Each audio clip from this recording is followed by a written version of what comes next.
the pioneer of technical analysis in India, only on ET Now.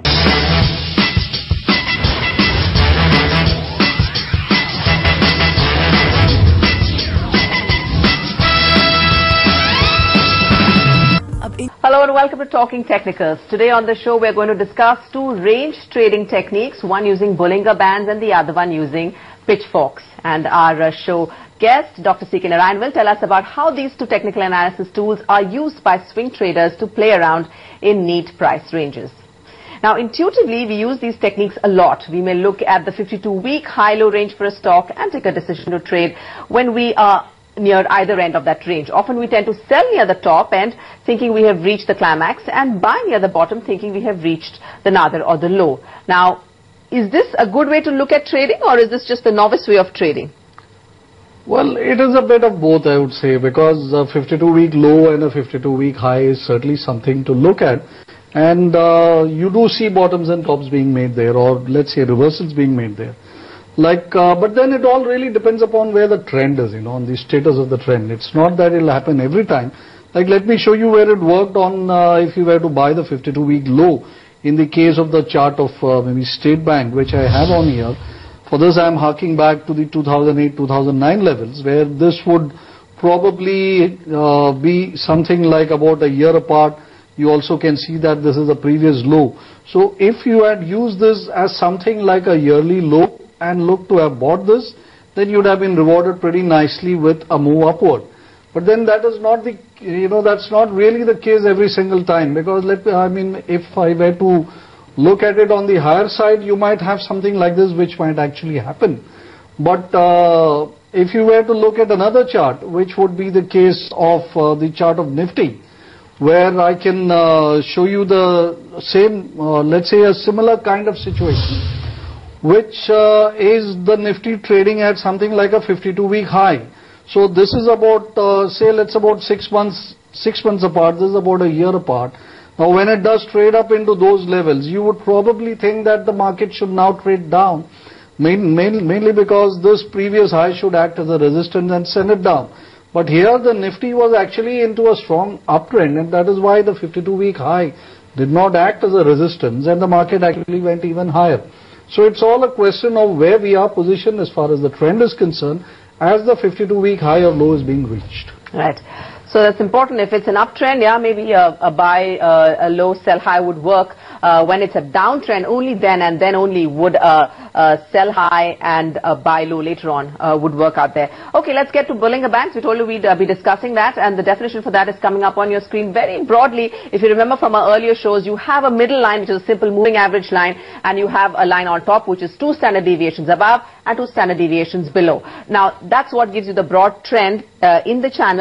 Doc, how much of the price action is contained within a Bollinger Band, the gap within the top line and the bottom line? See, when you take something which is known as a standard deviation, a 2 standard deviation will encompass about 98% of the move, which is the prime reason why we choose 2 standard deviations to be added to the moving average and to be subtracted from it. If you choose 1 standard deviation, about 65-68%.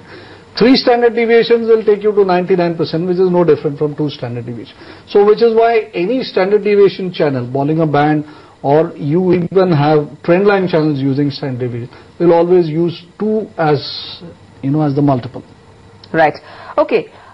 We come to something that's called the squeeze on the Bollinger Band. Now, if you look at it on a chart, and we'll be just showing you in a minute, the Bollinger Bands actually have periods where they separate out and become wide.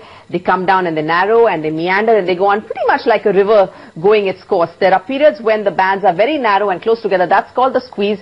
And quite often, just after a squeeze, you'll find that the range expands and it becomes much wider. Is that the time to play these changes in volatility on these stocks? Yes, indeed. Because if you what you termed as being a squeeze is actually narrowing of volatility, which is shrinking of volatility. The market is always moving. Prices are always moving from ranges of small volatility to larger volatility. So when the volatility reading is small, or the whole band situation will narrow, which is what you are seeing here on the chart. This is a chart of Tata Motors.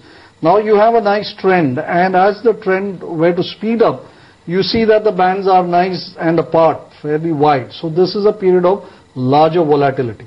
When the market slips into a sideways zone, the volatility actually drops, and then you get a very narrow range, which is what we call as a squeeze.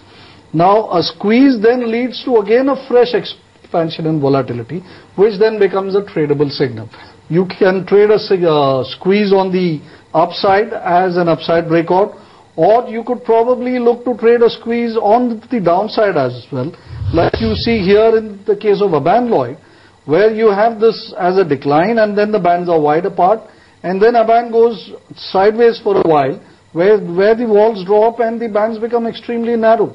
Then later on, when the trend again takes hold, the bands again start to widen. So the squeeze is a very good way of using the Bollinger Bands to try and identify a trading opportunity. And would 5 to 10% band, would that be termed as a squeeze? No, we don't really look at it in terms of 5% or 3%. This is more in tune with how the prices are fluctuating. So each of the stock, depending upon the fluctuation it shows, sometimes may show a 1% band, sometimes may show an 8% band. So you can't really peg it down to 1 or 2 or 5 or any sort of number. It's down to what sort of fluctuations is seen. That is why we use standard deviation.